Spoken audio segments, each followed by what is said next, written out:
Hello everyone, welcome back to my channel. So guys, आज की video में मैं आपको बताऊंगी कि इग्नो एग्ज़ाम में आंसर किस पैटर्न में लिखना चाहिए। बहुत से स्टूडेंट्स को पढ़ाई आती है लेकिन आंसर लिखने का सही तरीका नहीं पता, इसी वजह से मार्क्स कम आ जाते हैं। तो चलिए गाइस, स्टेप बाय स्टेप मैं बताने वाली हूँ कि आपको कैसे आंसर राइटिंग पैटर्न करना है। सबसे पहले आपको क्या करना है, क्वेश्चन को ध्यान से पढ़ना है। ठीक है, क्वेश्चन में क्या दिया गया है, ऐसा नहीं है कि आप क्वेश्चन में दिया गया है कुछ और, आप आंसर लिख रहे हो कुछ और। ठीक है, ऐसा आपको नहीं करना है। तो चलिए दोस्तों, वीडियो को स्टार्ट करते हैं। ये वीडियो बहुत ही ज़्यादा यूज़फुल होने वाला है आपके लिए, आपके एग्ज़ाम के लिए बहुत ही ज़्यादा यूज़फुल होने वाला है। 5 क्वेश्चन पूछे जाते हैं। ठीक है, 5 क्वेश्चन पूछे जाते हैं और आप सोचते हो कि मैंने 5 क्वेश्चन अटेम्प्ट किए हैं फिर भी मुझे मार्क्स कम क्यों मिले। इसका भी एक रीज़न है गाइस, रीज़न है। तो इसका भी रीज़न है गाइस कि आपको मार्क्स कम क्यों मिले हैं। तो सब डाउट्स, सब आपकी कंफ्यूजन, जितनी भी कंफ्यूजन है आपकी, जितने भी डाउट्स हैं आपके, और जो आपको नहीं पता है, बहुत कुछ बातें हैं जो आपको नहीं पता है, मैं इस वीडियो में बताने वाली हूँ। तो वीडियो को स्किप मत कीजिएगा, आपके लिए ये वीडियो बहुत ही यूज़फुल होने वाला है। अगर आपको ये जानना है कि आप इग्नो में अच्छे मार्क्स कैसे ला सकते हो, आप 5 क्वेश्चन अटेम्प्ट करते हो उसके बाद भी आपको मार्क्स कम क्यों मिलते हैं, सब कुछ आपको जानना है इस वीडियो में। अगर आपको जानना है तो आप इस वीडियो में रुक सकते हो और ये वीडियो पूरा देखकर आप अच्छे मार्क्स स्कोर कर सकते हो।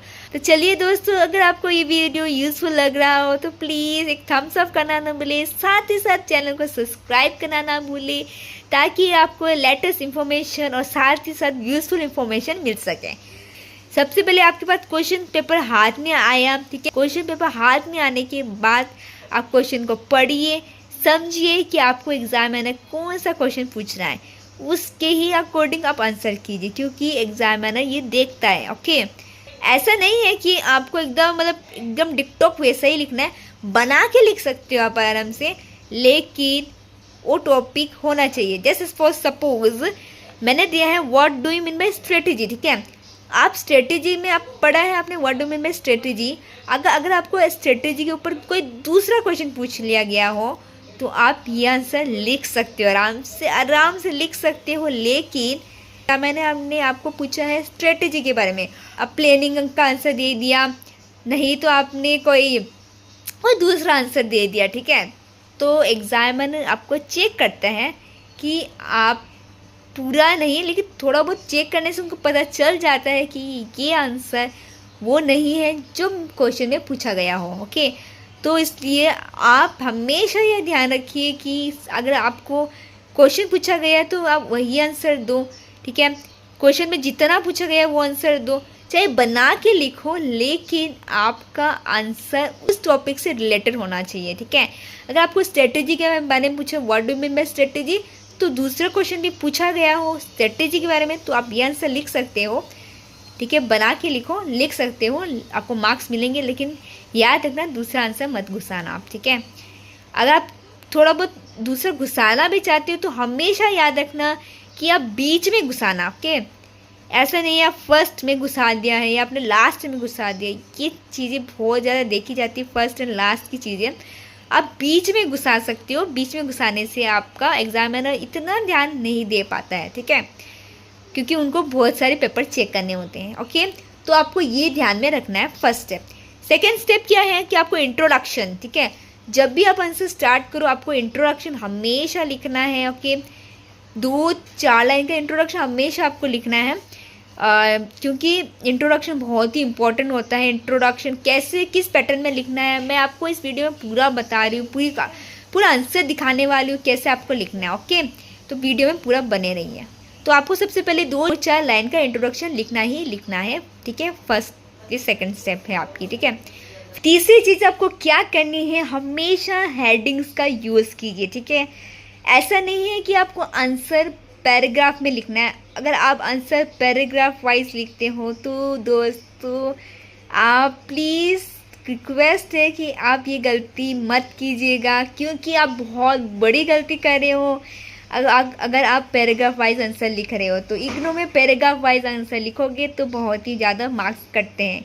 ओके, क्योंकि आप पॉइंट वाइज लिखते हो, हेडिंग्स के साथ लिखते हो, तो क्या करता है ना, एग्जामिनर को चेक करने में एकदम विजुलाइज होता है, राइट।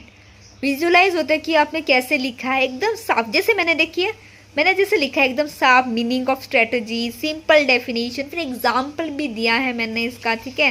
देखिए मैंने क्या किया, देखिए एक स्ट्रक्चर भी बनाया है मैंने, ठीक है, कैसे कैसे प्रेजेंट किया है। फिर देखिए कॉपी को एक बार, फिर मैंने कंक्लूजन भी दिया है, सब कुछ दिया आपको ऐसे ही। देखिए आपको भी अच्छा लग रहा होगा ना कॉपी देख के।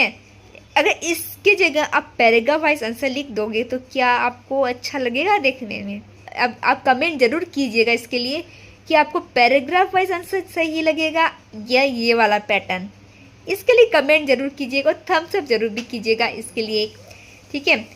तो देखिए, तो आपको क्या करना है, हमेशा याद रखिए कि जब भी आप आंसर लिखो, ठीक है, तो आपको क्या करना है, हेडिंग्स का यूज़ करना है, ठीक है। जैसे मीनिंग हो गया, फीचर्स हो गया, इंपॉर्टेंस हो गया, एडवांटेजेस, डिसएडवांटेजेस, एग्जाम्पल है, कंक्लूजन है, सबका आपको यूज़ करना है। सब इससे क्या होता है पता है, एग्जामिनर को चेक करने में बहुत ही ज़्यादा आसानी होती है और आंसर एकदम क्लियर होता है और विजुलाइज होता है, ओके।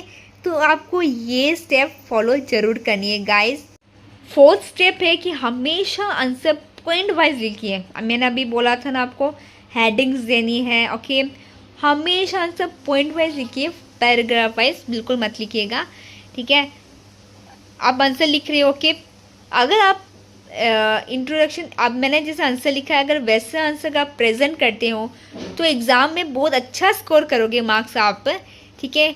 चाहे आपका आंसर, पूरा आंसर आपका मतलब सही हो या ना हो, लेकिन याद रखना दोस्तों, प्रेजेंट, अगर आप आंसर प्रेजेंट अच्छा करोगे तो आपको मार्क्स भी अच्छे मिलेंगे, ओके।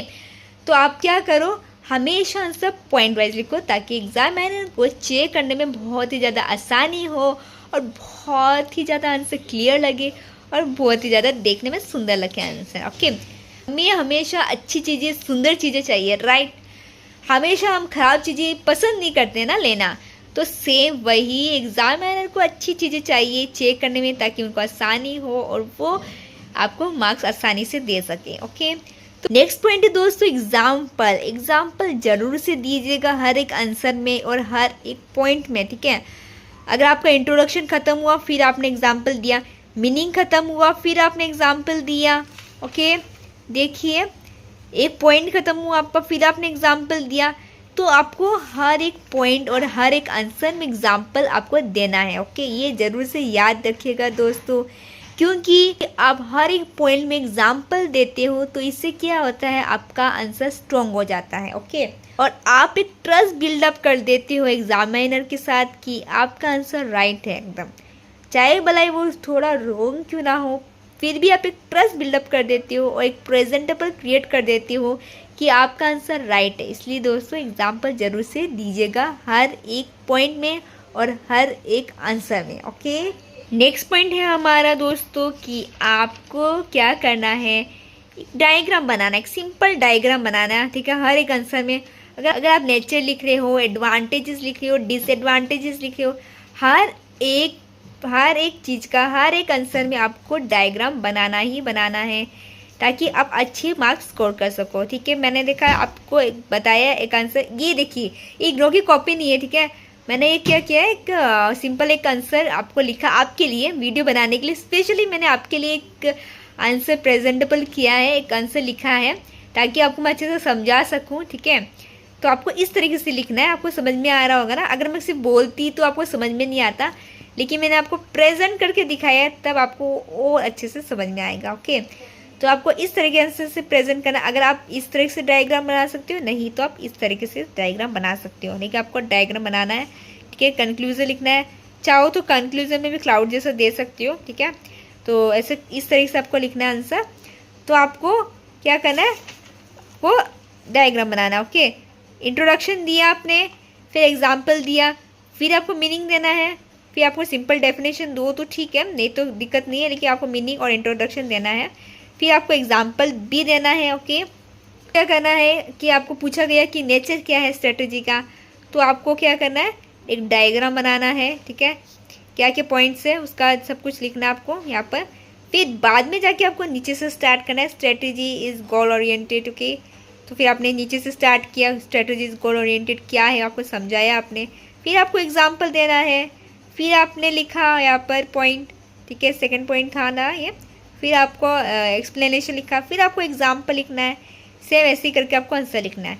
फिर इंपॉर्टेंस पूछा तो इम्पोर्टेंस का भी आपने डायग्राम बनाया पहले, फिर जाके आपने एक्सप्लेनेशन किया, ठीक है। और हमेशा याद रखिए कि आपको एग्जाम्पल मैंने नीचे यहाँ से इसी लाइन से स्टार्ट नहीं किया ना, नीचे से स्टार्ट किया, ओके। तो आपको इस तरीके से करना है, ओके।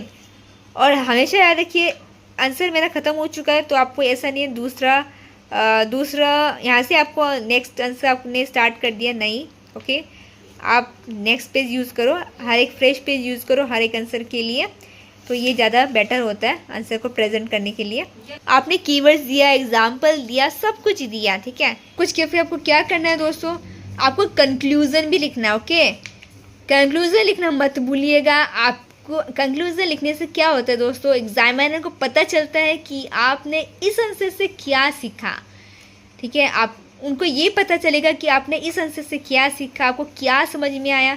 इसलिए कंक्लूजन मस्ट इम्पॉर्टेंट है, ओके। इसको देना मत भूलिएगा, ओके। तो दोस्तों लास्ट एंड फाइनल पॉइंट है, वीडियो को स्किप मत कीजिएगा, पूरा देखिएगा क्योंकि बहुत ही इम्पॉर्टेंट पॉइंट है ये। अभी आप सोचोगे कि देखिए मैंने तो आंसर देख लिया, आपने दिखा दिया मैम आपने आंसर, लेकिन नहीं दोस्तों, कुछ सीक्रेट अभी भी बाकी है। इसलिए मैं बोल रही हूँ वीडियो को छोड़ के मत जाइएगा, आप जाना है तो आपको।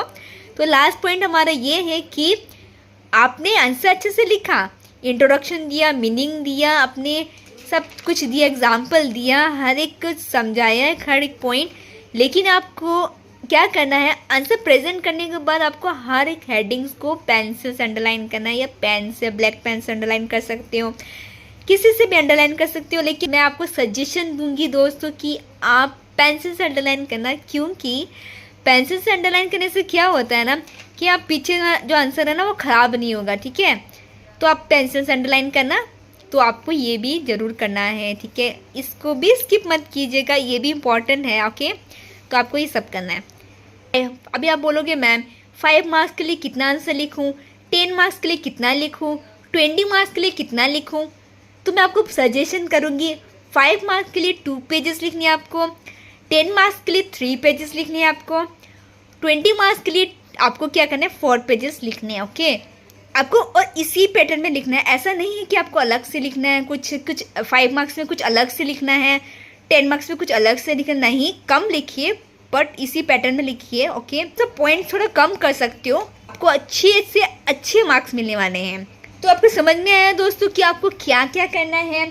प्रेजेंटेशन टिप्स मैं बता देती हूँ। लास्ट एंड फाइनल, आपको हेड राइटिंग एकदम साफ रखनी है, एकदम नीट एंड क्लीन, एकदम neat and clean head writing रखनी है आपको। ऐसा नहीं यहाँ पर काटा, यहाँ पर कुछ किया, यहाँ पर कुछ, ठीक है, नहीं, ऐसा नहीं करना है। बाई चांस अगर आप आंसर गलत कर दो तो आप लिख दो PTO, पेज टर्न ओवर, तो ये बेटर रहता है। लेकिन कोशिश करना दोस्तों कि आप आंसर रॉन्ग ना करो, ठीक है। एकदम अच्छे से clean, neat and clean answer present करो, ओके। तो आपको आंसर अच्छे से लिखना है, neat and clean hand writing से, ठीक है। क्लियर लिखनी है आपको, क्वेश्चन नंबर अच्छे से दीजिए आप, ओके। हर एक आंसर के बीच में थोड़ी सी स्पेस जरूर रखना, ये भी आप सोचना, ओके। ऐसा नहीं चिपका के लिख दिया, ठीक है। पेजेस यार 24 पेजेस मिलते, पता है आपको 24 पेजेस मिलते हैं, तो आप आराम से 5 आंसर अटैम्प्ट कर सकते हो उस कॉपी में, ओके, ठीक है। इंट्रोडक्शन दीजिए, एग्जाम्पल दीजिए, डेफिनेशन दीजिए, डायग्राम बनाइए, ठीक है, कंक्लूजन लिखिए, सब कुछ कीजिए, अंडरलाइन कीजिए हर एक में, ठीक है। तो बस आपको यही करना है, इसी से आप अच्छे मार्क्स स्कोर कर सकते हो दोस्तों। तो गाइस बस इतना ही इस वीडियो में। आई होप आपको वीडियो पसंद आया होगा। अगर वीडियो पसंद आया हो तो वीडियो को थम्स अप करना ना भूले, साथ ही साथ अगर चैनल पर नए आए हो तो चैनल को सब्सक्राइब करना ना भूले, सब्सक्राइब करके बेल आइकन पर ऑल प्रेस करना ना भूले। बस इतना पैटर्न फॉलो करेंगे तो आपका आंसर ज़्यादा ऑर्गेनाइज दिखेगा और एग्जामिनर को पढ़ने में आसानी होगी। अगर वीडियो पसंद आई हो तो लाइक करना ना भूलें, चैनल पर नए आए तो सब्सक्राइब करना ना भूलें, सब्सक्राइब करके बेल आइकन पर ऑल प्रेस करना ना भूलें। तो दोस्तों मुझे कमेंट कीजिएगा कि आप नेक्स्ट वीडियो किसके ऊपर चाहते हो, आपको कौन सा टॉपिक चाहिए जो आपको रिक्वायरमेंट है कि हाँ मुझे इस पर डाउट है, तो मैं आपके लिए ज़रूर लेके आऊँगी। चलिए दोस्तों मिलते हैं नेक्स्ट वीडियो में। Thanks for watching guys, bye bye, take care.